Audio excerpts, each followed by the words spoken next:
Centre évangélique l'Arche de l'Alliance. Situé sur l'avenue Mobutu au quartier Abattoir dans la commune de Massina à Kinshasa, République démocratique du Congo, le Centre évangélique l'Arche de l'Alliance est une église locale de la 37e communauté des Assemblées de Dieu et première extension de l'église Laborne. Il est dirigé par son serviteur, le pasteur Israël Nsembe-Loela. Ces cultes sont organisés le mercredi et vendredi de 17h à 19h, ainsi que les dimanches dans ces deux services de 8h à 11h et de 17h à 19h. Sa vision, c'est la mission qui a pour tâche l'évangélisation, l'implantation, la formation et le développement de tout homme et de tout l'homme. Si le Christ vous a franchi, vous serez réellement libre. Jésus-Christ t'aime et continue à t'aimer. Il t'attend pour te faire grâce. Crois en Jésus, je crois qu'il est le Fils de Dieu. Acclame le roi, le Fils acclame le roi, l'Esprit acclame le roi. Les filles poussent des cris de joie, poussent des cris de joie. Célèbre l'Éternel par des cris de joie. La maladie s'en va, la maladie est vaincue. Merci Seigneur. Alléluia. Est-ce que tu peux répondre ta place dans cette attitude? Alléluia. Que Dieu soit béni. C'est pour nous un grand honneur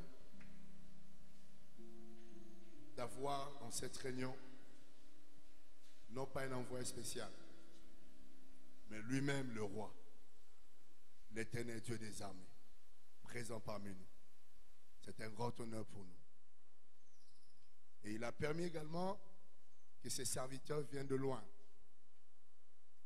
pour qu'ils viennent nous parler.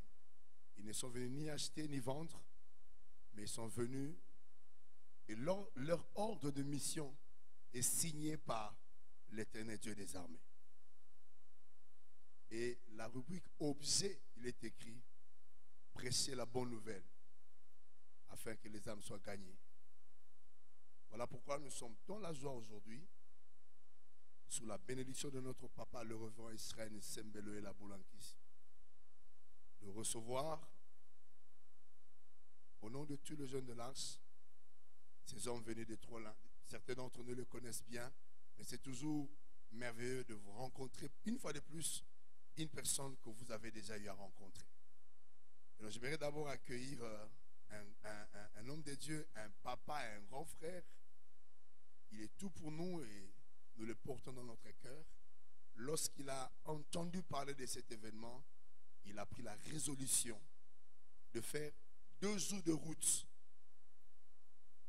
avion, aéroport, pour venir rencontrer les jeunes de l'Arche, afin qu'ensemble nous rencontrons le roi. Et donc je demande très respectueusement à l'apôtre Peter Bondole de vouloir bien se lever. Nous voulons vous accueillir, apôtre. Merci. Que Dieu vous bénisse. Merci, papa. Nous aurons l'opportunité de l'écouter. Également, nous voulons recevoir un bien-aimé qui a commencé ses pas ici à l'Écodim, à l'école de dimanche, et qui a fait des prouesses et qui est en train d'exceller dans cet endroit qui est en fait un cimetière pour plusieurs personnes par rapport à la foi. Mais il a gardé la foi et il sert les Seigneurs.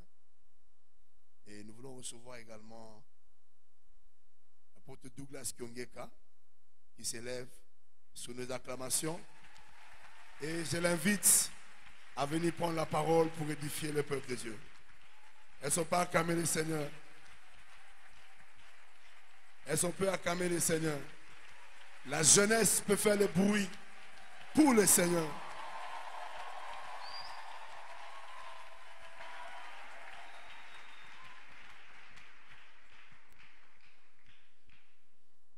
Je crois que là vous avez acclamé un homme. Est-ce qu'on peut acclamer Seigneurs des Seigneurs. Est-ce qu'il y a un jeune ce soir? Y a-t-il des jeunes ce soir? Waouh! Est-ce qu'il y a des jeunes ce soir? Nous acclamons le roi, celui qui vit à jamais. Nous acclamons celui qui était, celui qui est. Nous acclamons Jésus le roi. Il est venu introduire son royaume au milieu des hommes venus déranger, transformer, bouleverser le système du diable, le système de ténèbres en amenant, oui, un vent nouveau, un élan nouveau et en suscitant une nouvelle race des hommes et des femmes. Seigneur, reçois toute notre louange, reçois toute notre adoration. Alléluia. Alléluia. Alléluia. Sois béni, Seigneur. Sois élevé. Alléluia.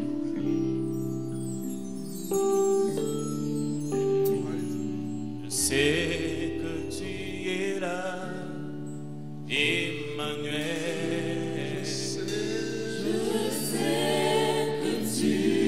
Je sais que tu es là, oh Seigneur. Je sais que tu es là, Esprit de Dieu. Je sais que tu lèves Jésus, oh Seigneur, Esprit de Dieu. Je sais que tu es là, Emmanuel. Oh, voilà pourquoi mon âme te bénit, mon âme t'adore. Oh Yahweh, voilà pourquoi mon âme te bénit, Yahweh. Mon âme t'adore. Oh Yahweh, oh voilà pourquoi mon âme te bénit. Oh mon âme t'adore. Oh Yahweh,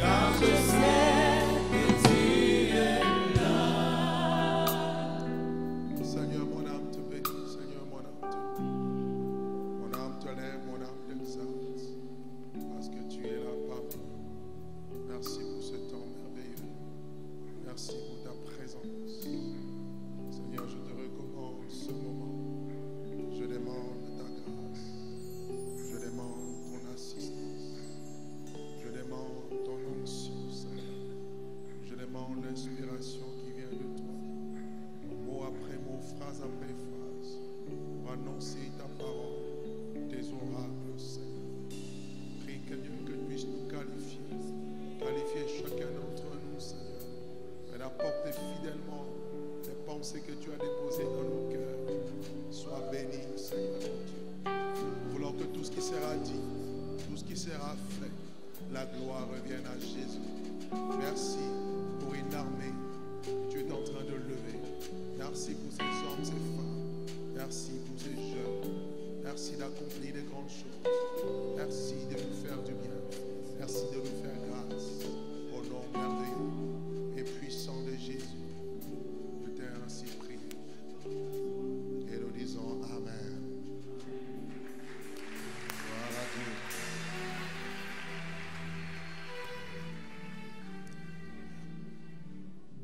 Merci la chorale. Je vous salue dans le précieux nom de Jésus.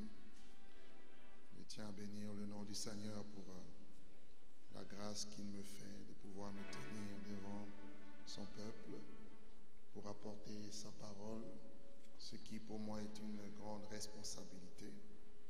J'aimerais également dire merci à notre papa spirituel, le révérend Israël, ainsi que maman Foura, pour leur vie, pour tout ce qu'ils sont pour nous. Bénissons les Seigneurs pour tous les pasteurs qui sont ici, pour tous les comités de la jeunesse, avec tout le grand travail qui est fait. Et merci à vous tous qui êtes là ce soir. Amen. Je tiens aussi à honorer la présence de mon père qui est là. Papa, Jacques, que Dieu te bénisse. Vous êtes là. Le papa qui m'a mis au monde. Dieu le bénisse. Nous sommes toujours honorés quand vous êtes à nos côtés.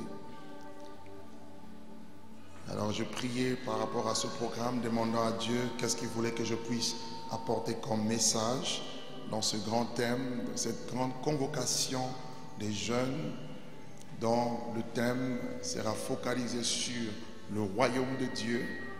Notre grand thème s'intitule « Ne crains point, petit troupeau, car votre Père a trouvé bon de vous donner le royaume de Dieu ».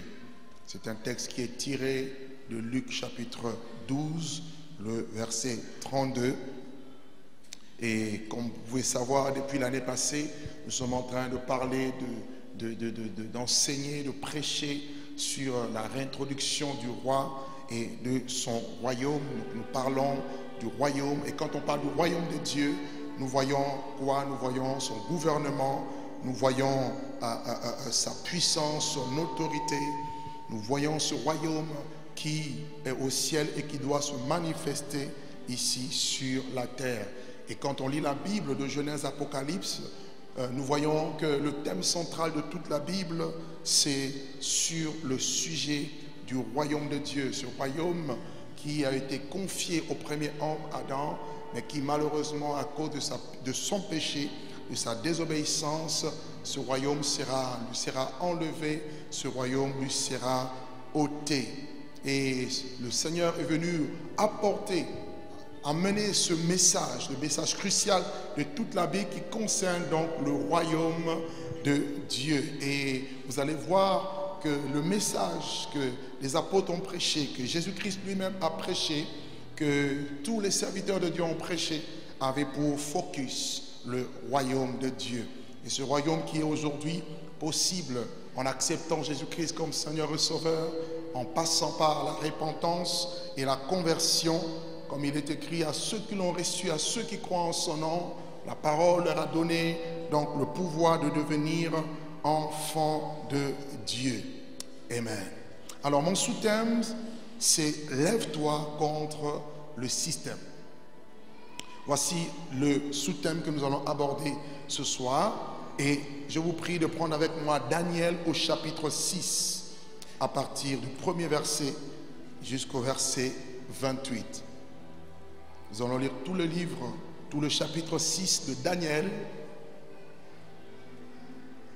Daniel au chapitre 6, à partir du premier verset, il est dit ceci.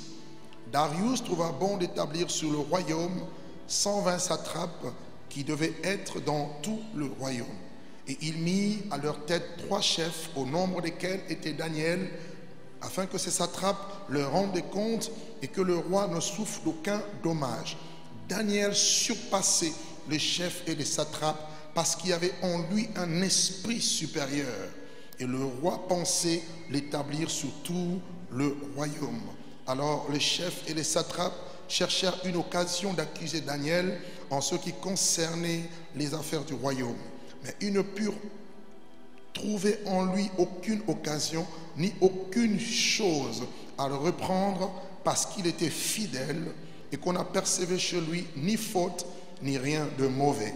Et ces hommes dirent, nous ne trouvons aucune occasion contre Daniel à moins que nous n'en trouvions dans la loi de son Dieu. Puis ses chefs et ses satrapes se rendirent tumultueusement auprès du roi et lui parlèrent ainsi. Roi Darius, vis éternellement.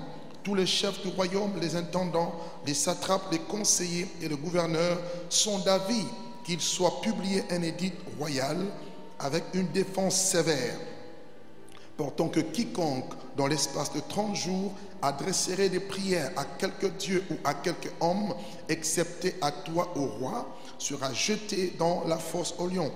Maintenant au roi, confirme la défense et écrit le décret afin qu'il soit irrévocable selon la loi des Mèdes et des Perses qui est immuable. Et là-dessus, le roi Darius écrivit le décret et la défense. Lorsque Daniel sut que le décret était écrit, il se retira dans sa maison où les fenêtres de la chambre supérieure étaient ouvertes dans la direction de Jérusalem, et 3 fois par jour, il se mettait à genoux et priait et louait son Dieu comme il le faisait auparavant. Alors ces hommes entrèrent tumultueusement et trouvèrent Daniel qui priait, invoquait son Dieu. Puis ils se présentèrent devant le roi et ils dirent au sujet de la défense royale: n'as-tu pas écrit une défense portant que quiconque dans l'espace de 30 jours adresserait des prières à quelque dieu ou à quelque homme excepté toi, ô roi, serait jeté dans la fosse aux lions? Le roi répondit: la chose est certaine selon la loi des Mèdes et des Perses qui est immuable. Ils prirent de nouveau la parole et dirent au roi: Daniel, l'un des captifs de Juda, n'a tenu aucun compte de toi ni de la défense que tu as écrite, et fait sa prière 3 fois par jour. Le roi fut très affligé quand il entendit cela.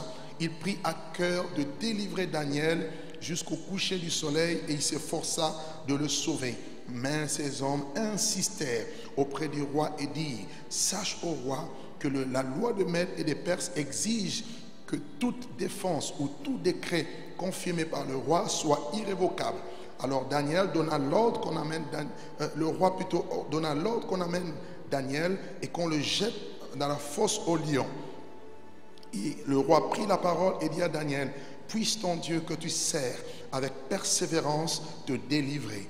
On apporta une pierre et on a mis sur l'ouverture de la fosse. Le roi le scella de son anneau, de l'anneau de ses grands, afin que rien ne soit changé à l'égard de Daniel. Le roi se rendit ensuite dans son palais. Il passa la nuit à jeun. Il ne fit point venir des concubines auprès de lui et il ne put se livrer au sommeil. Le roi se leva au point du jour avec l'aurore et il alla précipitamment à la fosse aux lions. Et en s'approchant de la fosse, il appela Daniel d'une voix triste. Le roi prit la parole et dit à Daniel: Daniel, serviteur du Dieu vivant, ton Dieu que tu sers avec persévérance, a-t-il pu te délivrer des lions? Et Daniel répondit au roi: Roi, vis éternellement. Mon Dieu a envoyé son ange et a fermé la gueule de lion et qui ne m'ont fait aucun mal, parce que j'ai été trouvé innocent devant lui et devant toi non plus, ô roi, car je n'ai rien fait de mauvais.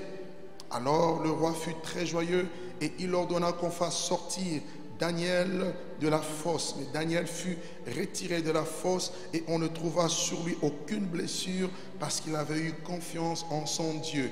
Le roi ordonna que ces hommes qui avaient accusé Daniel soient amenés et jetés dans la fosse aux lions, et eux et leurs enfants et leurs femmes, afin qu'ils soient parvenus jusqu'au fond. Avant même qu'ils soient parvenus jusqu'au fond de la fosse, les lions les saisirent et brisèrent tous leurs os. Après cela, le roi Darius écrivit à tout le peuple, à toutes les nations, aux hommes de toutes langues qui habitaient sur toute la terre, que la paix vous soit donnée avec abondance. J'ordonne que dans toute l'étendue de mon royaume, on ait de la crainte et de la frayeur pour le Dieu de Daniel. Car il est le Dieu vivant, il subsiste éternellement et son royaume ne sera jamais détruit et sa domination durera jusqu'à la fin. C'est lui qui délivre et qui sauve et qui opère des signes et des prodiges dans les cieux et sur la terre. C'est lui qui a délivré Daniel de la puissance des lions, et Daniel prospéra sous le règne de Darius et sous le règne de Cyrus le Perse. Amen. Regarde ton voisin, dis-lui quelque chose de bien. Dis-lui quelque chose va se passer ce soir. Ouh là là là là, je ne t'entends pas, c'est trop faible. Regarde ton voisin, dis-lui ce soir quelque chose va se passer. Je n'entends pas le jeune. Je dis ce soir quelque chose va se passer. Lève-toi contre le système. Dis à ton ami, lève-toi contre le système. Dis-le lui encore, lève-toi contre le système. Bien. En tant qu'enfants de Dieu, nous sommes membres du royaume de Dieu et plus que des membres, nous sommes des fils et des filles du royaume. Et en tant que fils du royaume, nous sommes nés de Dieu. En tant que nés de Dieu, nous avons reçu en nous le pouvoir de devenir enfants de Dieu. C'est là qu'il est écrit à tous ceux qui l'ont reçu, à ceux-là même qui croient en son nom, la parole de Dieu leur a donné le pouvoir de devenir enfants de Dieu. Lorsque nous venons à Jésus, lorsque nous quittons le monde, nous acceptons Jésus-Christ comme notre sauveur personnel et comme notre Seigneur, il y a en effet sur le plan spirituel un transport qui se fait. La Bible dira ceci: rendez grâce au Père qui nous a rendus capables d'avoir part à l'héritage de saints dans la lumière. Il nous a délivrés de la puissance des ténèbres et il nous a transportés dans le royaume de son Fils. Donc, si vous avez accepté Jésus, physiquement les choses ne changent pas, mais sur le plan spirituel, vous devenez enfant de Dieu, vous devenez fils et filles de Dieu, vous devenez héritier de Dieu, vous entrez dans un autre royaume. Vous laissez un royaume mondain, un royaume terrestre, un royaume de ténèbres, un royaume où on vivait, tu marchais selon les désirs de ton cœur, selon les pensées de ton âme, et tu deviens maintenant membre, fils de Dieu, héritier d'un nouveau royaume. Quel royaume? Le royaume de Dieu, qu'on appelle aussi le royaume des lumières, où Dieu lui-même habite au milieu, dans une lumière inaccessible qu'aucun homme n'a vue et ne peut voir. Cela veut dire que tu changes de nature, tu n'es plus un enfant de ténèbres, mais tu deviens un enfant de lumière. Donc par conséquent, la vie va changer. Tu ne peux pas être fils du royaume et continuer à vivre la même chose. Tu ne peux pas être dit enfant de Dieu, continuer à marcher dans les ténèbres. Parce que si tu es fils de Dieu, fils du royaume, tu reçois sa nature, la nature divine qui fait de toi son fils. Tu as en toi l'ADN de Dieu, c'est-à-dire tu es un enfant légitime de Dieu et tu commences à vivre comme Dieu, à parler comme Dieu, à penser comme Dieu, à fonctionner comme Dieu, à agir comme Dieu. C'est ça qui se passe lorsque nous devenons fils et filles du royaume. Donc quelque chose doit changer. Si quelqu'un est en Christ, il devient une nouvelle créature. Les choses anciennes sont passées et toutes choses sont devenues nouvelles. Il faut qu'il y ait un changement radical par la repentance d'abord, qui est le changement de mentalité, et par la conversion, un changement de vie. Tu dois te repentir d'abord de tous tes péchés et tu dois te convertir, changer de direction, commencer à marcher dans la direction de Dieu en ayant en toi les valeurs du royaume de Dieu. Ce qui fait de nous des enfants, des fils et des filles du royaume, c'est les valeurs du royaume que nous devons avoir, avec lesquelles nous devons vivre et que nous devons défendre. Il est malheureux de voir aujourd'hui des gens qui se disent enfants de Dieu, mais quand vous regardez leur vie, aucune valeur du royaume de Dieu.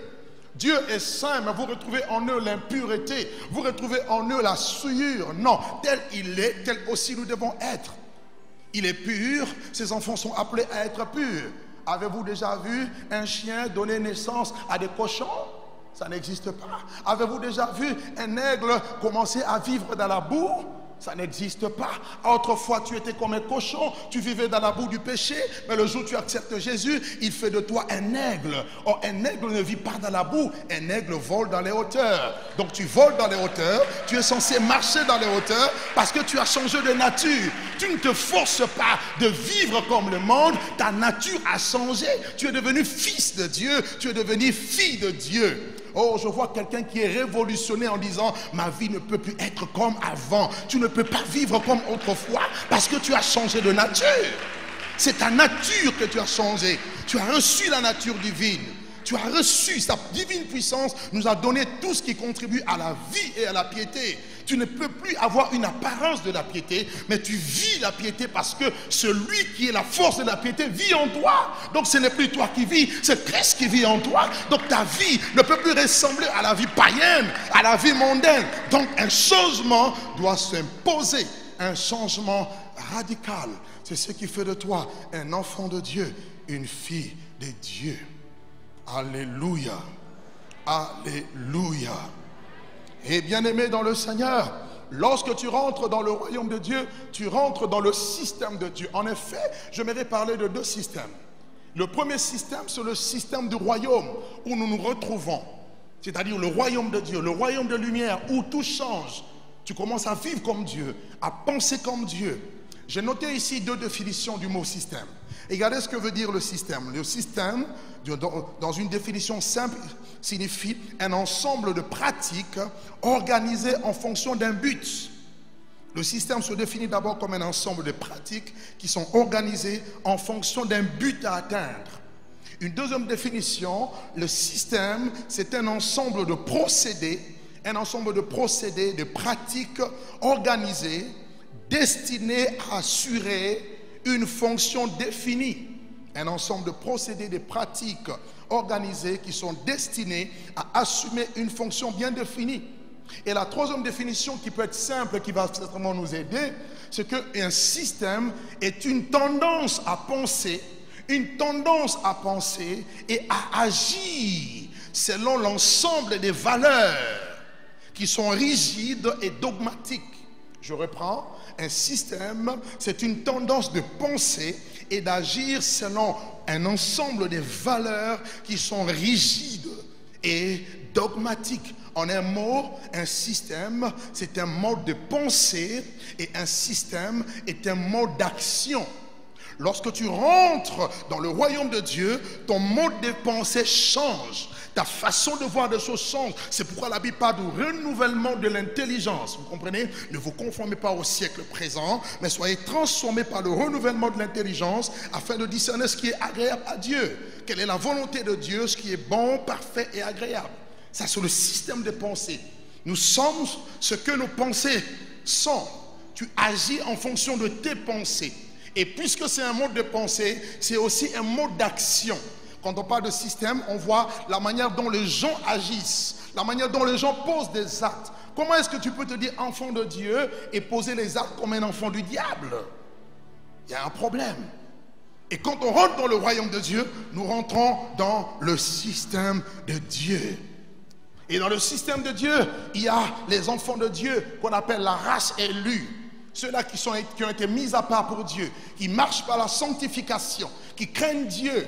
Et la valeur, les bases de nos valeurs, c'est Jésus-Christ. Les bases de nos valeurs, c'est la sanctification. Rechercher la paix avec tous et la sanctification sans laquelle personne ne verra Dieu. Donc il faut se sanctifier. Alléluia. Et le deuxième système, c'est le système du monde. Le système où le diable règne. Le système de ce monde de ténèbres. Et le diable est appelé l'adversaire de Dieu. Et il a mis aussi un système. Voilà pourquoi la Bible déclare que nous savons que nous sommes de Dieu. Et que le monde entier est sous la puissance ou encore la domination du diable. Donc le diable a un monde, le diable a un système. Quand on parle du monde ici, on voit le système de ce monde qui est un système impie, un système qui est en train de promouvoir des antivaleurs du royaume de Dieu, un système qui est en train de dérouter les hommes de Dieu, un système qui est en train de casser le fondement même de toute chose. Quand les fondements sont renversés, nous dit la Bible, juste que fera-t-il? Et vous n'avez pas besoin d'être prophète et regardez autour de nous, vous verrez comment la plupart des valeurs chrétiennes, des valeurs de Dieu, du royaume de Dieu, qui sont même des bonnes valeurs, sont en train d'être renversées chaque jour qui passe pour être remplacées par des antivaleurs. On enlève la sanctification, on met en place le péché, la rébellion. On enlève la pureté et on met en place la souillure. Ça, c'est le système de ce monde. L'idéologie de ce monde est basée sur la rébellion. Les idéologies d'aujourd'hui sont basées sur le péché. Regardez comment le monde fonctionne. Regardez comment les gens de ce monde agissent. Leur mode de pensée et leur mode de fonctionnement sont complètement à l'opposé des valeurs de Dieu. Amen. Amen. Et dans ce système, le diable règne. Il contrôle. La Bible appelle aussi Satan le prince de ce monde des ténèbres. La Bible appelle celui qui est à la tête, celui qui conduit le train de ce monde. Nous tous, nous sommes dans des wagons. Lui, il est dans la locomotive et c'est lui le machiniste. Il conduit le train, mais vers la perdition totale. Ça, c'est son travail. Et je vous assure, il est en train de multiplier ses stratagèmes pour asseoir son système impie. Un système où l'homme impie sortira. Un système où le péché est en train de devenir une mode de vie, quelque chose de naturel. Le mal est appelé bien, le bien est appelé mal. Une confusion totale. Lorsque vous vivez dans le bien, on pense que vous vivez dans un autre monde. Pourquoi? Parce que le système de ce monde est corrompu. Il est méchant et il est mauvais. Et le diable nous dit, la Bible, il est animé d'une grande colère. Il est descendu, malheur à la terre, parce que le diable est descendu vers vous animé d'une grande colère. Il sait qu'il a très peu de temps et il maximise son activité dans le but de détourner le maximum des personnes. Et sa cible aujourd'hui, c'est l'Église. Et sa cible, c'est le jeune. Mais j'aimerais dire à quelqu'un, autant il a essayé, autant de Daniel, il a échoué. Autant en notre temps, je vous annonce prophétiquement, il va échouer. Parce qu'il y a un peuple qui va se lever et se dresser contre ce système. Quelqu'un ne m'a pas bien compris encore. Je dis, il y a un peuple qui va se lever et se dresser contre ce système. Jésus a dit, mon royaume n'est pas de ce monde. Donc le système du royaume de Dieu est différent du système de ce monde. Mon royaume n'est pas de ce monde. Mon système, mon fonctionnement n'est pas de ce monde. C'est pourquoi n'aie pas peur qu'on te dise tu es bizarre. N'aie pas peur des mots. Pour qu'on me dise non, mais est-ce que toi tu es normal? Dans quel monde tu vis? Dis aux autres, c'est vous qui êtes anormal. Large est le chemin qui mène à la perdition. Le système du diable conduit à la mort, à la perdition. Mais le système de Dieu, j'aimerais dire à quelqu'un, c'est un chemin étroit, c'est un chemin resserré. Mais à la fin, oh, il y a Jésus. À la fin, c'est le royaume des cieux. Entrez par la porte étroite. Entrez par la porte étroite. N'entrez pas par la porte large. Ne vivez pas comme tout le monde. Ne marchez pas comme tout le monde. Tu es différent, tu es spécial. Et Dieu va aussi marquer la différence dans ta vie. Parce que tu n'es pas comme tout le monde. Parce que tu n'es pas comme tous les jeunes. Parce que toi, tu es différent. Un système impie, un système démoniaque, un système qui brise les valeurs de notre Dieu. Et comme au temps d'Ésaïe, Dieu dit à quelqu'un aujourd'hui, lève-toi et sois éclairé. Lève-toi, sois éclairé par les principes du royaume, par les valeurs du royaume. Accepte cette lumière. Oh, même si tu es seul, tu peux être seul et briller au milieu de multitudes de gens qui sont dans les ténèbres. Tu peux être seul dans ton bureau, mais tu ne vas pas te corrompre avec les systèmes. On dit que non, dans ce travail, ici tu n'es pas occultiste, tu ne peux pas avoir une promotion. Je veux te prouver le contraire, parce que le Dieu du ciel est capable de te donner la promotion sans rentrer dans la... Aïe, aïe, aïe, aïe, aïe. Bon, je vais le dire autrement. Aujourd'hui, on nous présente la rose croix. Dis avec moi la rose croix. Dis à ton ami, c'est une bêtise. Non, il n'a pas bien compris. Dis-lui, c'est une bêtise. Parce que ces gens-là, ils veulent que tu commences ta vie en rose, mais tu vas finir par la croix, tu vas finir en enfer. Jésus n'a pas amené l'évangile de la rose croix. Jésus amène un évangile de la croix rose. Non, quelqu'un n'a pas bien compris. C'est un évangile de la croix rose. Nous commençons par la croix. Nous commençons dans la souffrance. Nous commençons petit. Nous commençons. Mais j'aimerais dire à quelqu'un, nous allons finir dans le lieu de félicité. Nous allons finir. Y a-t-il un jeune ce soir? Quelqu'un ne m'a pas compris. Je disais, y a-t-il un jeune ce soir? Je refuse la franc-maçonnerie. Je refuse la rose croix. Je veux la croix. Avec la croix, après la croix, il dira, il a reçu le nom souverainement élevé au-dessus de tous les noms, afin qu'au nom de Jésus, tous genoux fléchissent dans le ciel, sur la terre, et sous la terre, et que toute langue confesse que Jésus est Seigneur. Bien-aimé, notre grand frère Jésus, notre grand frère est né. Le premier fils du royaume. Il est l'héritier de Dieu. La Bible dit que nous sommes co-héritiers de Christ. Il a commencé par la croix. Nous aussi nous acceptons la croix. J'aimerais dire à quelqu'un, sans la croix il n'y a pas le royaume. Sans la croix, il n'y a pas d'évangile. La croix c'est la base. La croix c'est la base. La croix c'est le fondement. La croix c'est tout. Nous commençons dans la croix, mais nous ne terminerons pas dans la croix. Je vois quelqu'un que Dieu va couronner. Je vois un homme, un jeune, que Dieu va couronner. Nous terminerons.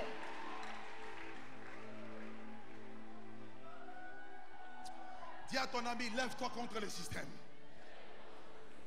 Dis-le encore, lève-toi contre le système. Nous avons ici l'exemple d'un fils du roi. Un fils du royaume. Pourquoi? Parce que Israël était appelé par Dieu comme un royaume de sacrificateurs. Donc il était un sacrificateur et il était un roi. Un prêtre est celui qui est appelé à dominer. Tu n'es pas n'importe qui, tu es appelé à dominer. Tu n'es pas appelé à être dominé, mais tu es appelé à dominer. Tu n'es pas appelé à subir, mais tu es appelé à faire subir. Bon. Est-ce que tu m'as compris? Donc, ne subis plus, fais subir maintenant. Oh les démons là, c'est toi qui vas les faire subir maintenant. Oh les sorciers là, c'est toi qui vas les faire subir maintenant. L'état où tu as subi est fini. L'état où tu vas faire subir arrive. Il connaissait son idée. Il connaissait ses droits. Il savait qui il était. Alors que Israël passait par un moment de trouble, un moment de confusion, un moment où Israël avait perdu la parole. Israël s'était détourné de Dieu. Israël avait mis en place l'idolâtrie.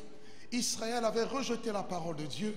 Israël s'est livré à des espérances trompeuses. Israël a commencé à s'appuyer sur d'autres dieux comme Baal.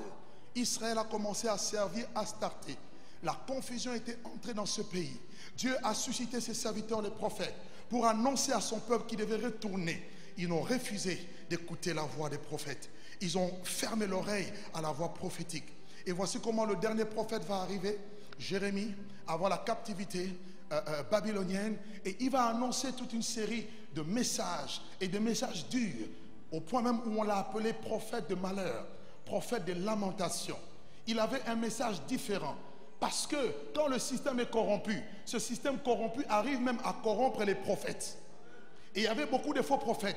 Alors que Dieu avait dit, vous serez jugés, ils ont dit non, vous êtes prospères. Attention à cet évangile qui vous porte la prospérité dans votre péché. La vraie prospérité n'est pas dans le péché. Bon. Tu es impudique mais prospère, ça ce n'est pas Dieu. Tu es dans l'adultère, tu es prospère, ça ce n'est pas Dieu. Tu as reçu des cadeaux empoisonnés du diable, bientôt tu vas les vomir. La vraie prospérité, c'est la prospérité de l'âme. Oh, je souhaite que tu sois prospère à tous égards. Et prospère, comme prospère l'état de ton âme, tu es appelé à prospérer. Ta première prospérité, c'est ta sanctification, sans laquelle personne ne voit Dieu. Oh, dans ta sanctification, tu marches avec Dieu sans le savoir. Parce que Dieu, on ne le sent pas. Parce que ce que tu sens te ment. Dieu n'est pas dans les sentiments. Ce que tu sens te ment. Dieu est dans la foi. Est-ce que je peux parler à quelqu'un? Est-ce que ce soir je peux parler à quelqu'un? Et voici un homme intègre, un homme juste, un homme qui a dit, même si tout le monde se corrompt, moi je reste fidèle. Tu n'as pas besoin des autres pour rester fidèle. C'est une décision personnelle de rester fidèle. Oh, j'ai décidé de rester fidèle. Un jeune ce soir va décider de rester fidèle. Si à l'université, il faut coucher avec les professeurs pour avoir des points, toi tu dis non, je ne coucherai pas avec les professeurs. Moi je reste fidèle. Si on t'a dit non, pour avoir la promotion dans ce travail, il faut quand même rentrer dans le lobby des homosexuels. Tu diras non, moi je reste fidèle. Moi je garde ma parole. Moi je reste fidèle à Dieu. Il a décidé de rester fidèle. Bien aimé, quand la déportation a eu lieu, parce que la parole de Dieu dans la bouche de Jérémie va se réaliser. Faites attention aux paroles de prophètes, parce que Dieu annonce toujours les choses qui vont arriver avant qu'elles n'arrivent. Jérémie a été maltraité, mais sa parole s'est réalisée. Voilà comment Nebuchadnezzar est venu, un roi que Dieu avait suscité, le royaume le plus puissant de l'époque, l'empire babylonien. Et il vient, il va assiéger Jérusalem pendant près de 3 ans. Et la 3e année, il va attaquer Jérusalem. Il va détruire les villes, il va détruire le temple. Il va prendre des ustensiles du temple, l'amener dans la maison de son Dieu, le Dieu Bel, à Babylone. Et qu'est-ce qu'il fait? Il brûle les maisons et il sélectionne dans les familles nobles et dans les familles royales des jeunes gens beaux pour les initier à des choses. Bien aimé, ça sera ce qu'on la Bible appelle le commencement du temps des nations. Et ce temps des nations, Jésus a dit, prendront fin quand Christ reviendra. Bien aimé dans le Seigneur, nous sommes dans ce temps des nations où Dieu laisse les nations gouverner. laisse les nations avoir comme le dernier mot. On a l'impression, nous prions, mais c'est comme si Dieu est absent. Attention, le silence de Dieu ne signifie pas son absence. Il est présent et il maîtrise tout. Oh, j'aimerais dire à quelqu'un, même si Dieu paraît silencieux, il n'est pas absent. Il est là et il voit, il contrôle et il gère tout. Nos pays sont gérés par Dieu, nos nations sont gérées par Dieu, le monde entier, la France, les États-Unis, l'Israël, tout est géré par Dieu. Rien ne lui échappe. Même Satan est contrôlé sans le savoir. Si seulement il savait, Satan sert Dieu mais sans salaire.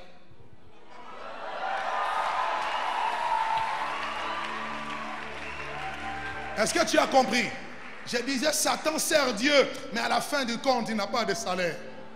Mais moi, j'ai une rétribution. Moi, j'ai un salaire qui m'attend. C'est pourquoi, jeune, tu dois servir Dieu. Le salut est gratuit, mais la récompense, c'est dans le service. Sers Dieu, tu seras récompensé.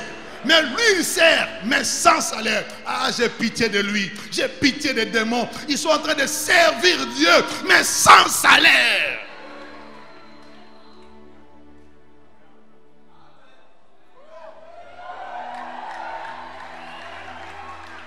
Écoutez, parmi les jeunes qui ont été déportés, il se trouvait Daniel. Et la Bible dit qu'il était de la race des nobles et de la race royale. Donc, il était quelqu'un d'une famille aisée. On le prend, on le déporte. Ils vont être coupés de leur terre pour se retrouver à Babylone, dans le système impie. Et le Babylone, c'est le monde, le système du diable. Et nous y sommes à Babylone. Nous sommes dans ce système impie, dans ce système qui n'a pas de valeur. Il arrive là, et la Bible nous dit que le roi Nebuchadnezzar a voulu les élever à Babylone. Mais avant de les élever, après 3 ans d'études, il devait apprendre les lettres, et il devait apprendre la science des Chaldéens. Après cela, après 3 ans, ils allaient les élever pour qu'ils soient à son service. Mais à une condition. Ton élévation, Daniel, tu dois manger mes mets, les mets du roi, et tu dois boire mon vin. Or, la Bible dit que lorsqu'il mangeait les mets du roi et qu'il buvait le vin du roi, il se souillait. C'était la souillure. Donc, dans le système de Babylone, il y a la souillure. Et Babylone te propose des choses, propose des avantages, et derrière ces avantages, il y a la souillure. On te propose un contrat, on te propose une élévation, une promotion, mais on te dit tu dois quand même accepter une condition cachée, une petite condition où tu dois être bizarre, tu dois marcher en l'encontre des valeurs du royaume. Bien-aimé, Daniel a refusé. Daniel 1 verset 8, la Bible dit, Daniel refusa de se souiller par les mains du roi. Et j'aimerais parler à un jeune ce soir que tu dois devenir comme Daniel. Il y a des choses que tu dois refuser. Tu as des choses, quand tu sais que ça ne cadre pas avec la parole de Dieu, tu n'as pas besoin d'invoquer encore Dieu. Dieu te dit quoi? Le patron veut coucher avec moi. Tu dis quoi? Dieu n'a pas besoin de te répondre parce qu'il a déjà répondu dans la Bible que l'impudicité c'est un péché. Il y a des gens qui demandent Dieu des choses qui savent que déjà c'est écrit dans la Bible. On te dit non, si tu vas avoir une Jeep, tu vas avoir une belle maison, tu veux voyager dans le monde, viens dans notre loge. Et dans cette loge-là, tu comprends, on ne fait rien de mauvais, on se rencontre entre frères. Toi, vois, tu es jeune, tu es beau, tu as de l'avenir, tu es intelligent. Si tu ne viens pas ici, tu vas souffrir. Je préfère souffrir avec Dieu que manger le pain de Babylone. Est-ce que je parle à un jeune ici? La Bible dit Daniel refusa. Regarde ton voisin, dis-lui refuse. Dis-lui refuse la nourriture de Babylone. Babylone a une nourriture. Babylone a une viande. Babylone a un système, un mode de pensée, de fonctionnement. Et tu regardes tous tes amis, parce qu'ils ont signé, parce qu'ils ont accepté, leur vie a changé. Mais n'oublie pas, ils ont commencé par la rose, ils vont finir par la croix. Toi, peut-être que tu n'as rien, tu commences par la croix, mais attendez quelques minutes, attendez quelques secondes, attendez seulement, attendez. Le problème, c'est le temps, ne sois pas pressé. C'est pourquoi j'ai dit à mon voisin, pourquoi tu es pressé avec ma vie? Si tu veux être pressé, toi sois pressé. Laisse-moi aller au rythme de Dieu. Parce qu'avec Dieu, il y a le temps des hommes, mais il y a aussi le temps de Dieu, le temps Kairos. Le temps des hommes, c'est toujours là. Jésus a dit quoi? Votre temps est toujours là. Mais le temps de Dieu, c'est un temps, il faut attendre. Ça peut être plus ou moins long, mais attends-le. refuse. Moi, j'ai refusé des propositions. Quelqu'un est venu me voir au début du ministère pour me dire, tu vois, on va te payer beaucoup d'argent. Viens avec nous. J'ai dit, allez avec vous où? Non, entre dans notre cercle. J'ai dit, vous et votre cercle, que vous périssiez. Ah oui. Aujourd'hui, beaucoup de gens, quand ils voient l'argent, ils fléchissent les genoux. J'ai dit, niet. Je peux commencer dans la misère, mais je connais ce Dieu. David a dit quoi? J'ai été jeune et j'ai vieilli. Ah, je n'ai point vu, je n'ai pas vu un juste abandonné, ni sa postérité mendiant son pain. Qui t'a dit que tu vas manquer? Qui t'a dit? Même dans la disette, il y a quand même la manne.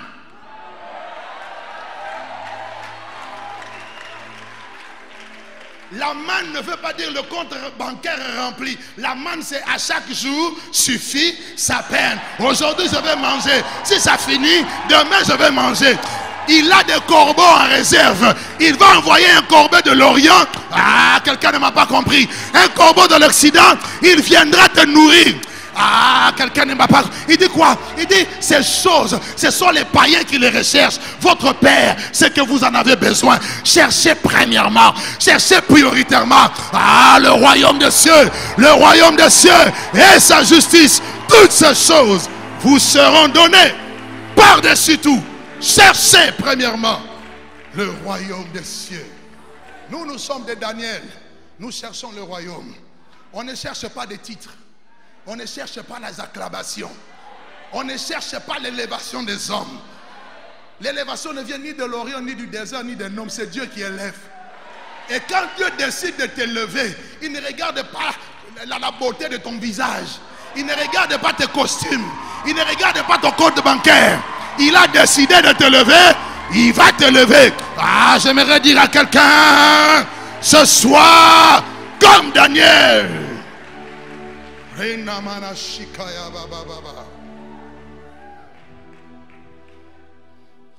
Daniel refuse. Et Arjoc lui dit, mais écoute, si tu refuses, le roi va m'attraper et le roi me fera mourir. Il dit, non, éprouve-nous juste pendant 10 jours. Donne-nous des légumes et de l'eau. Nous allons manger ça et reviens après 10 jours pour voir notre mine.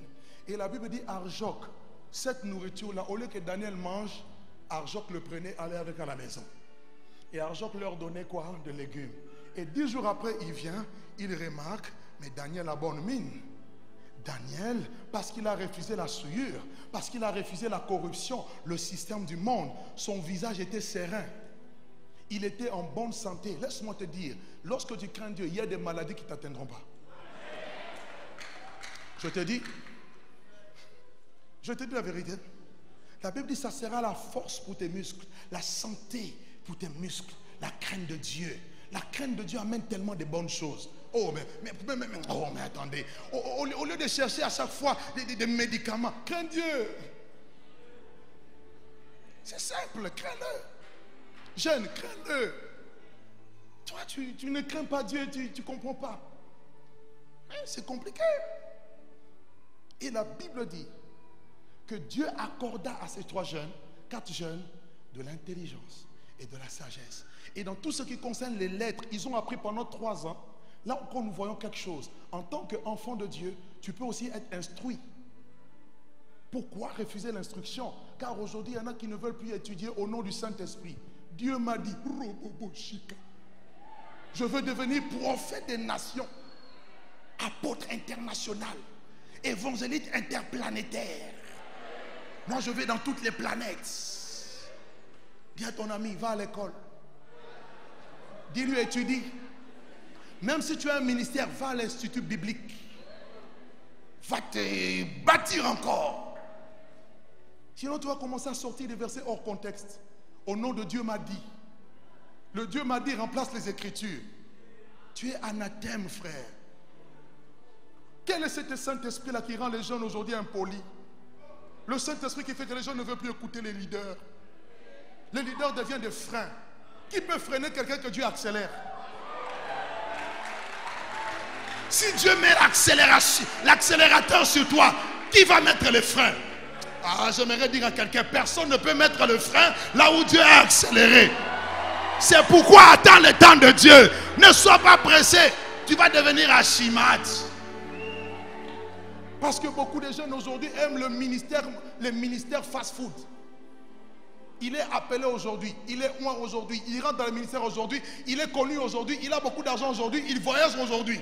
Frère, ça ne marche pas. Des ministères fast-food.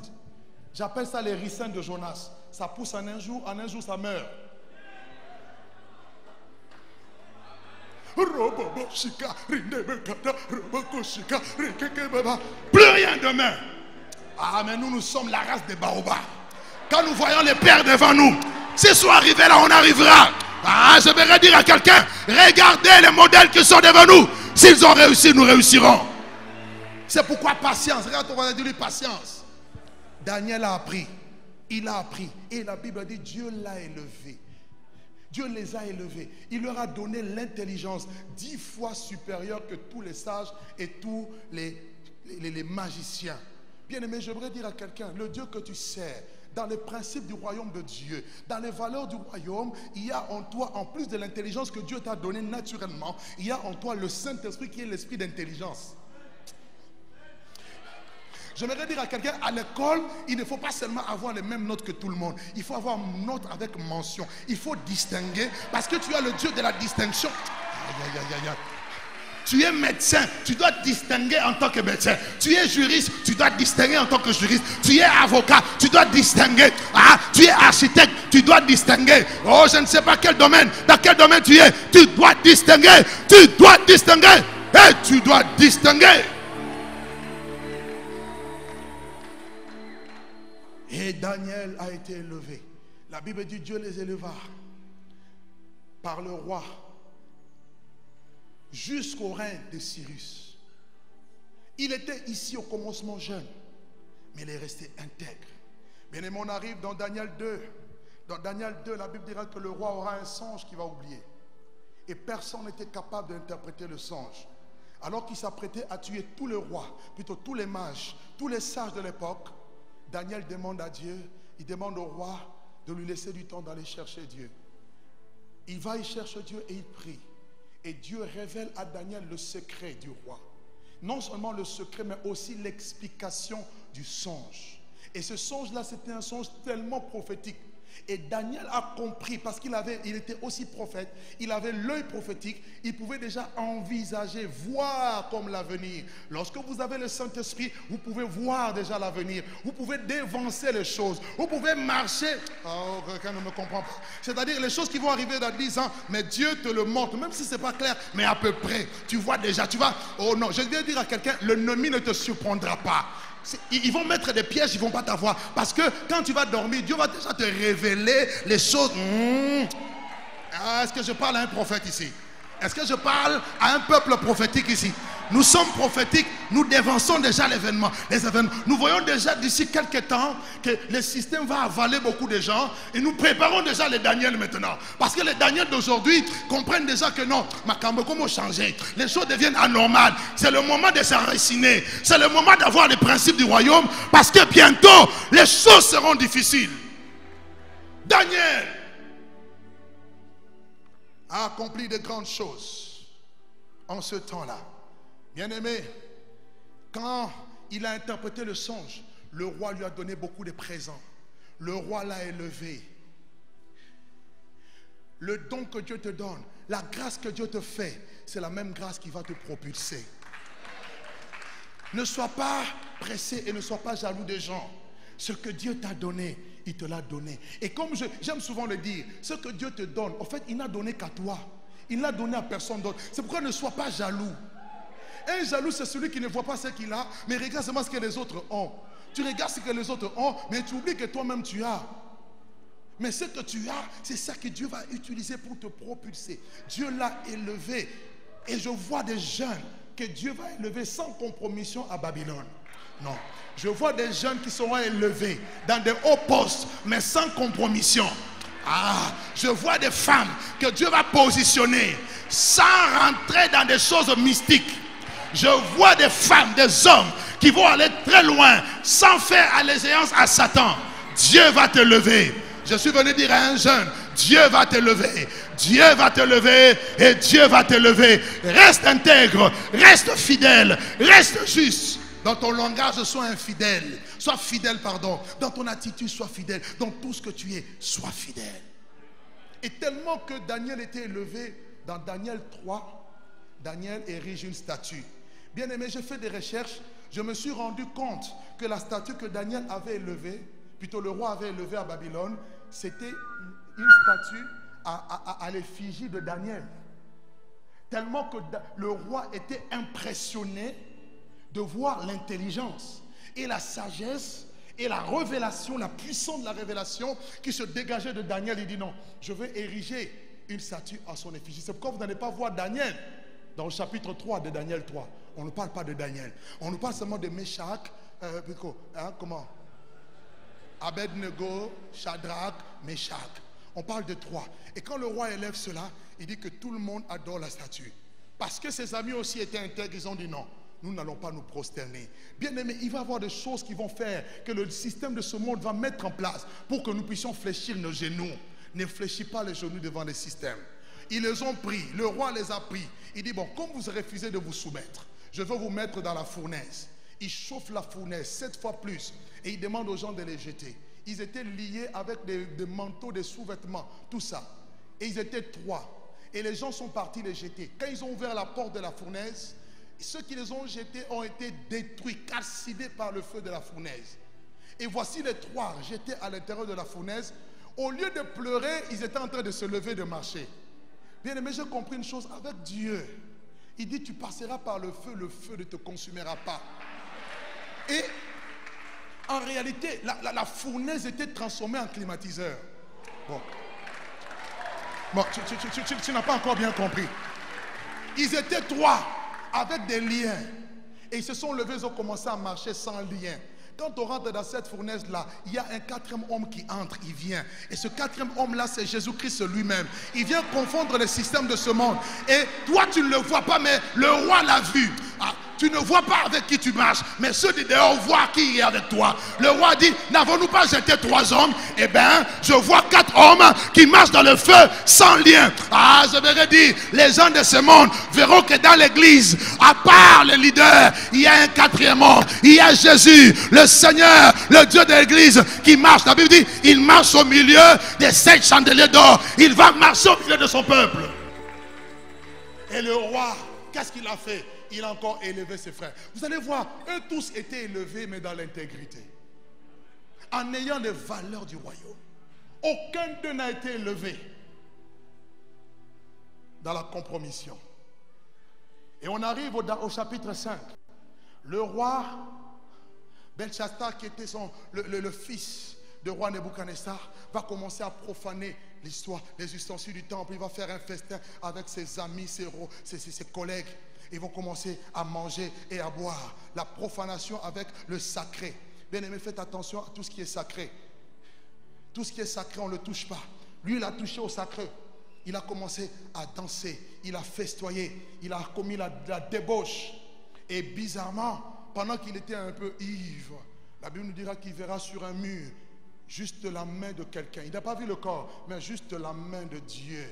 J'aimerais dire à quelqu'un, il n'y a aucun roi qui soit au-dessus de notre roi. Et notre roi est le roi redoutable. Non, j'aimerais bien dire et le redire.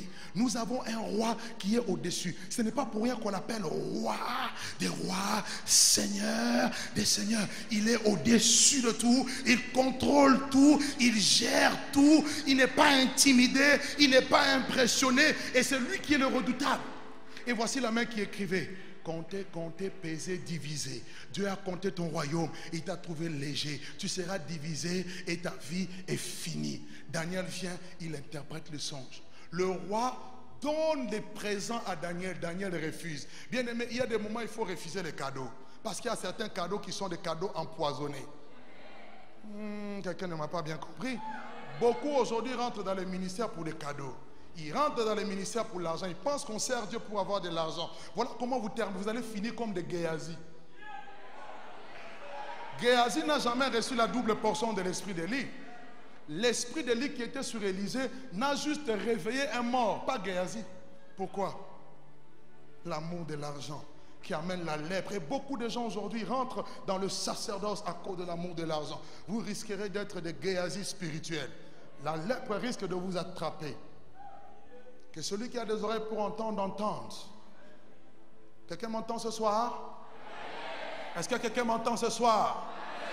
Est-ce que quelqu'un m'entend ce soir?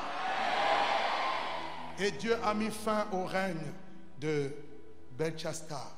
Qui était venu arrêter ce règne? C'était le roi Daïrus. Là, nous arrivons maintenant au chapitre 6 que nous venons de lire. Le roi Daïrus, c'était un roi Mède. Il avait environ l'âge de 62 ans. Et pourquoi on appelle l'empire médo-perse? Parce que si vous lisez l'histoire, vous allez comprendre que les Mèdes et les Perses s'étaient réunis. C'était deux nations, puissantes nations, qui s'étaient réunies dans le but d'être plus forts.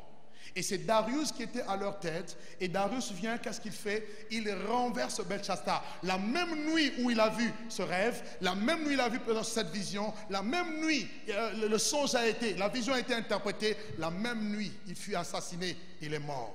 Et le roi arrive, il monte au pouvoir. Et regardez bien, nous parlons de se lever contre le système. Le roi arrive, il se tient, il est assis sur le trône royal. Il a devant lui le plus grand empire mondial. Le premier grand empire universel qu'on appelle Babylone, la tête d'or, tellement puissant, robuste. Et voici son roi est tombé. Et Darius vient. Darius, il regarde, il observe, il dit non, l'empire est trop grand. Je ne peux pas asseoir mon trône. Je ne peux pas asseoir mon pouvoir comme ça. Qu'est-ce qu'il fait? Il divise le pays. Il divise l'empire en 120. Et dans chacune de 120 parties, qu'on appelait c'est comme des départements, il y met des satrapes.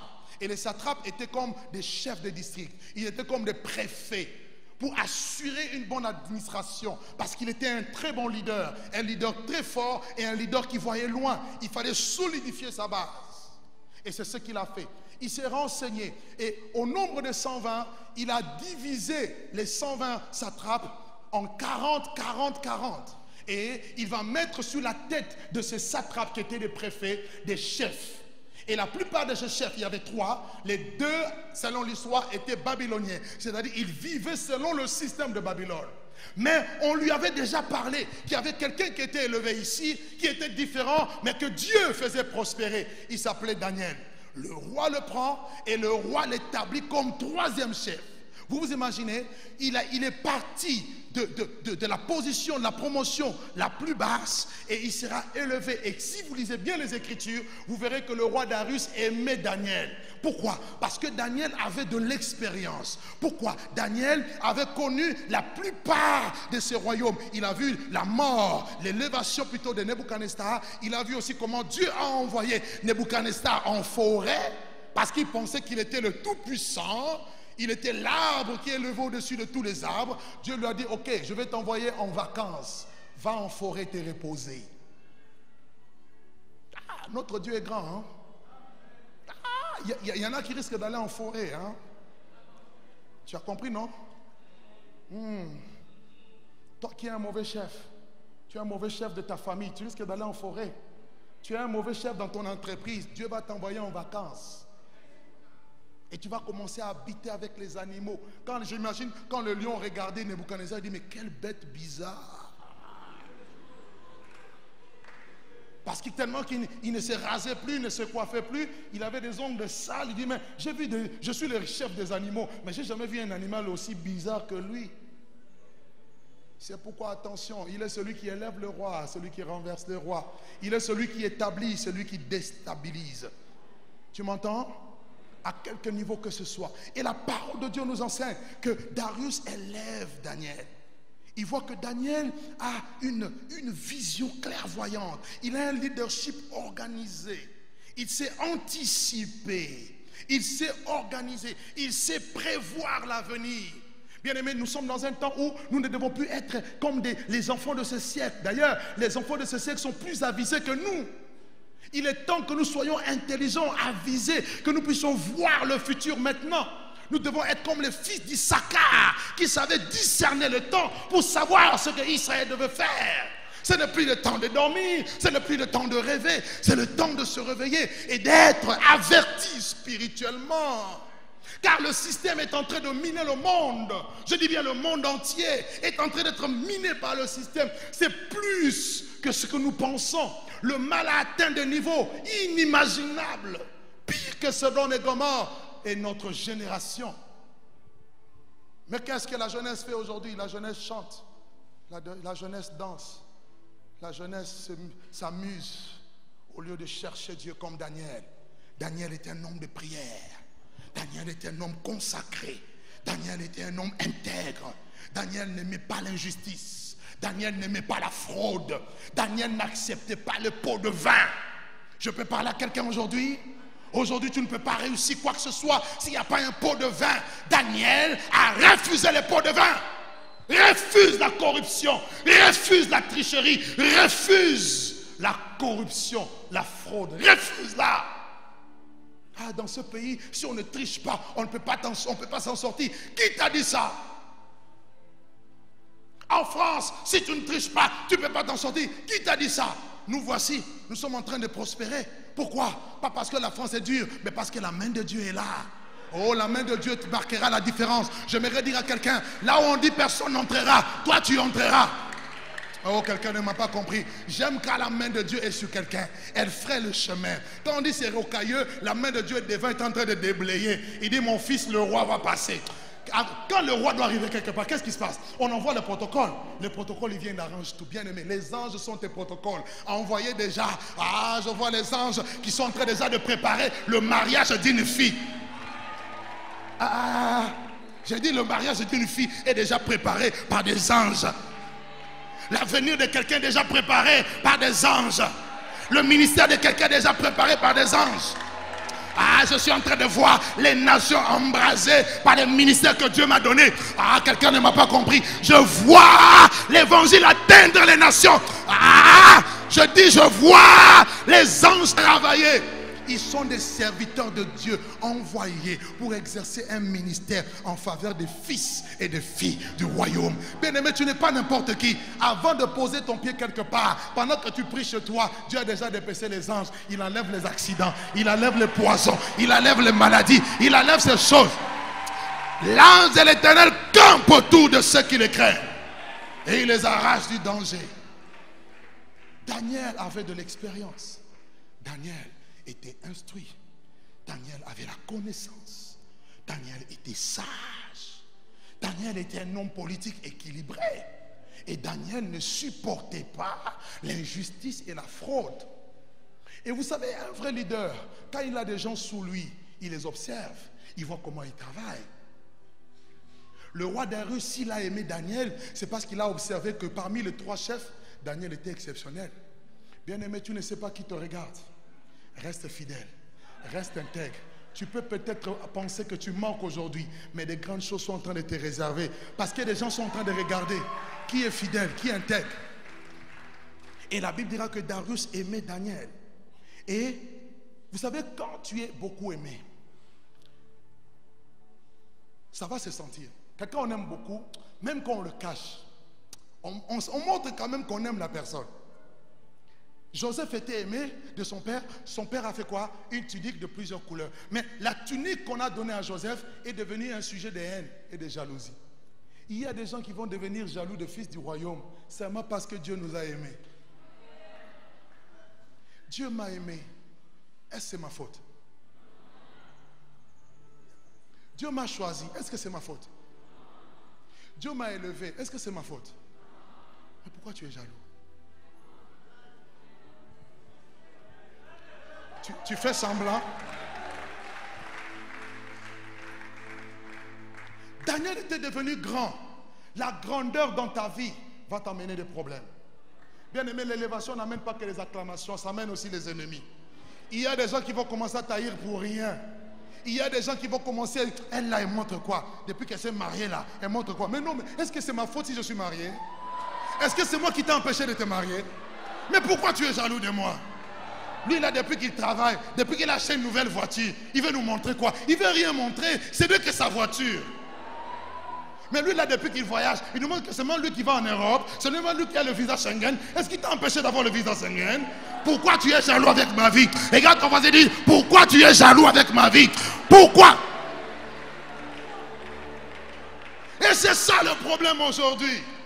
Dans le système, il y a la jalousie. Cet esprit du monde est entré même dans l'église. Les religieux, les pharisiens ne sont jamais contents.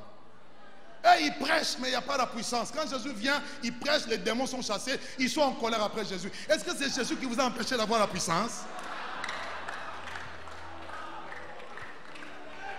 Non, quand la soeur la chante, je sens la chair de poule. Moi, quand je sens, on ne sent rien. Est-ce que c'est moi qui t'ai empêché d'avoir la chair de poule? Pourquoi tu es jaloux? Et touche ton voisin, touche-le. Dis, pourquoi tu es jaloux de moi? Dis-lui, pourquoi tu es jaloux de moi? Et le problème aujourd'hui, c'est la jalousie. Quelqu'un a dit, la jalousie, c'est l'école maternelle de la sorcellerie. Fils de Caïn, de la race des vipères.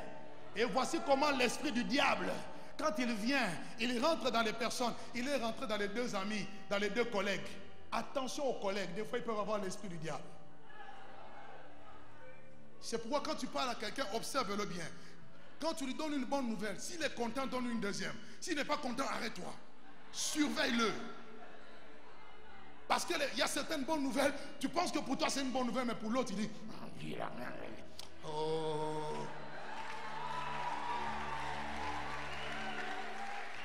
Alléluia.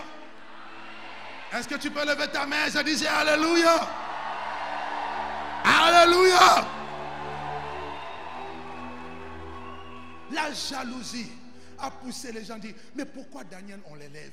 Pourquoi Daniel a la faveur du roi? Pourquoi Daniel, tous les mérites c'est lui? Daniel il a des visions. Daniel il a l'interprétation des visions. Daniel il voit des anges. Nous on ne voit pas des anges. Est-ce que c'est la faute de Daniel? Non. Le problème c'est le système. Si tu viens dans notre système, le royaume, tu auras aussi des visions. Tu auras l'interprétation des visions. Tu auras des songes. Tu auras la bénédiction. Tu auras la promotion. Tu auras un esprit supérieur. Tu auras tout. Et la Bible nous dira qu'ils vont faire un complot. Dis avec moi, ils vont comploter. Tu ne sais pas les gens qu'est-ce qu'ils sont en train de faire dans le secret. Ils ont fait des complots. Ils ont dit, on doit arrêter Daniel. Alors regardez. Ils ont compris que dans leur système, ils sont tellement dans la fraude, dans l'escroquerie. Ils ont dit certainement Daniel aussi dedans. Ils ont fouillé la vie de Daniel. Zéro escroquerie. Voilà le système de lumière. Zéro escroquerie. Ils ont fouillé dans la zone de la fraude. Ils ont pris des archives anciennes, des dates de 40 ans, parce que Daniel avait déjà 80 ans à peu près. Ils ont fouillé. Zéro. Ça veut dire qu'il était sans faute, sans, irréprochable. Voilà les valeurs du royaume. Quand on est irréprochable. Tu ne sais pas, tes ennemis sont là, ils sont en train de réfléchir. Pendant que toi tu es là calme et ils réfléchissent. Comment je vais le faire tomber? Comment je vais le faire chuter? Mais j'aimerais dire, lorsque tu es dans le système du royaume, personne ne peut te faire tomber. Aucun royaume ne peut te faire chuter. Vous comprenez? C'est pourquoi quand Daniel a vu, le roi a vu plusieurs royaumes successifs. Tous les rois sont tombés, mais il y avait un royaume. La Bible dit que c'était une pierre qui s'est détachée sans le secours d'aucun homme, qui a frappé le pied de la statue. La statue s'est brisée et la pierre a grossi et a rempli toute la terre. C'est-à-dire que ce royaume-là, ça paraît petit, mais ça a toute la force et toute la grandeur. Ils ont cherché, cherché, cherché. J'aimerais dire à quelqu'un, ils vont chercher dans ta vie, ils ne trouveront pas. Oh, chez les fils du royaume, ils vont chercher l'impudicité. L'impudicité n'est pas chez moi, c'est chez le voisin. Ils vont chercher la fraude. La fraude n'est pas chez moi, chez les voisins. Ils l'ont accusé. Ils l'ont amené devant le roi. Roi, selon les lois des Perses et des Mèdes, un décret signé par le roi où il met l'agneau, le sceau de l'agneau, cette loi est irrévocable. Même le roi ne peut pas le révoquer. Ils l'ont amené devant le roi, ils l'ont accusé. Ils ont voulu que Daniel soit jeté dans la fosse aux lions. Que Daniel, on l'oublie. Le roi a tout fait pour le sauver. Il n'a pas pu. Aucun homme ne te sauvera si Dieu veut te sauver. De la condamnation des hommes. Le roi a dit, ok, c'est pas grave. Il a dit à Daniel, puisse l'Éternel que tu sers. Petit troupeau, ne crains point, parce que ton Père a décidé de te donner le royaume. Le Dieu que tu sers, je n'ai pas de force pour te sauver face à ce système. Mais le Dieu que tu sers te sauvera de ce système. Qu'il te délivre de ce système. Daniel est resté calme, silencieux. Quand tu connais ton Dieu, tu ne trembles pas. Quand tout le monde tremble, toi tu es calme, serein. Laisse Dieu des fois te défendre. quand les hommes te défendent, il n'y aura peut-être rien. Mais lorsque ce Dieu se lèvera, quelque chose va se passer. On a gardé les lions affamés. Vous vous imaginez, on laisse les lions en jeûne pendant 7 jours. Un lion en jeûne, quand il voit une viande, il va être comment? Plusieurs lions en jeûne, enfermés dans la cage. On a pris Daniel, on a jeté Daniel, on a fermé avec la pierre, on a mis le seau. Daniel marchait dans la fosse, calmement. Seigneur, tu es où? Mon Dieu, tu es où? Je suis seul. Quand tu penses que tu es seul, il est avec toi. Bien aimé, dans ce moment-là, ils ont ouvert la grille là où il y avait des lions. Tous les lions venaient dire, chance. Aujourd'hui, on a eu la nourriture. Ils étaient peut-être 4, 5. Ils se sont jetés. Pendant qu'ils s'est jeté sur Daniel, au même moment, le Dieu de gloire s'est levé. Le Dieu de gloire se levait et il s'est positionné entre Daniel et les lions.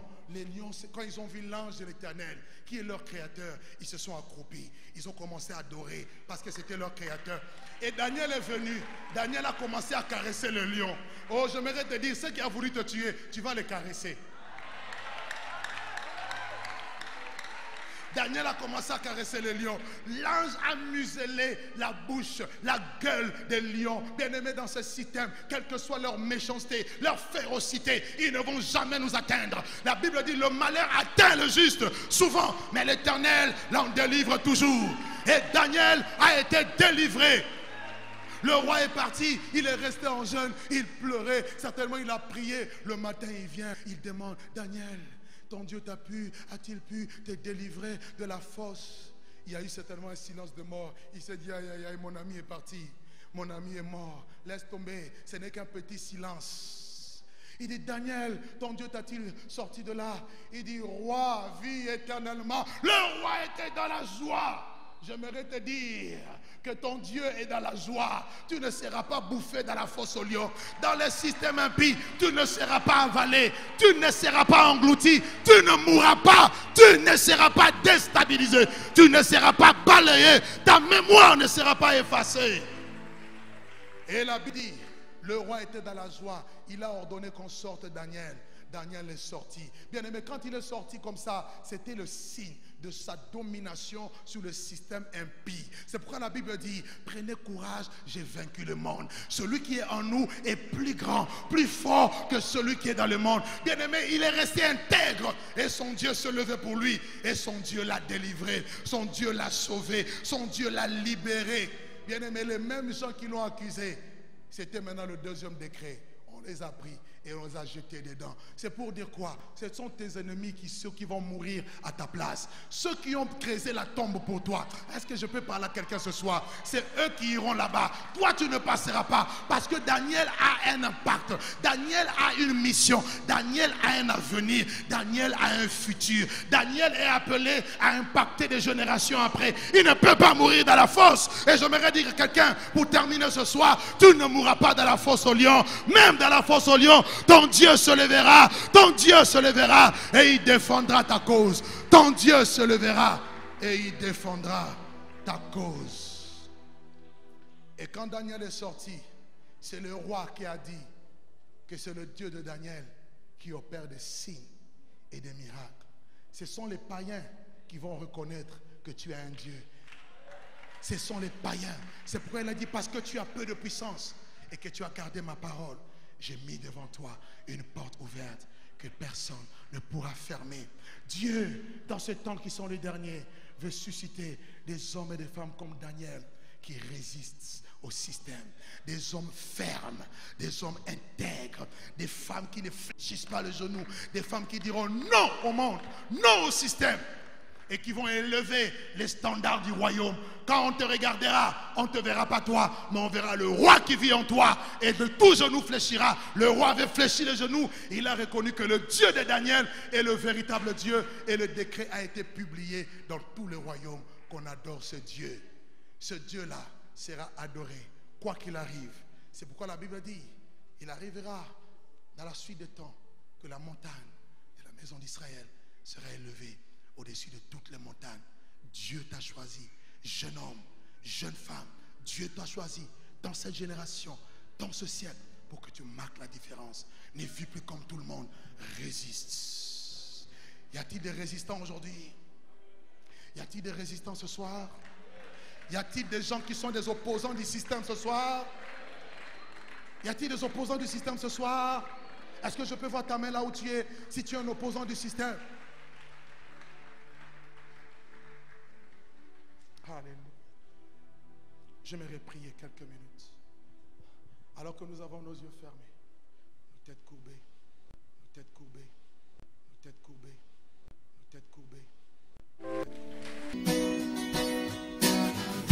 Je crois en Jésus. Je crois qu'il est le Fils de Dieu. Je crois qu'il est mort et ressuscité. Je crois qu'il a payé pour tout. Et je crois qu'il est ici,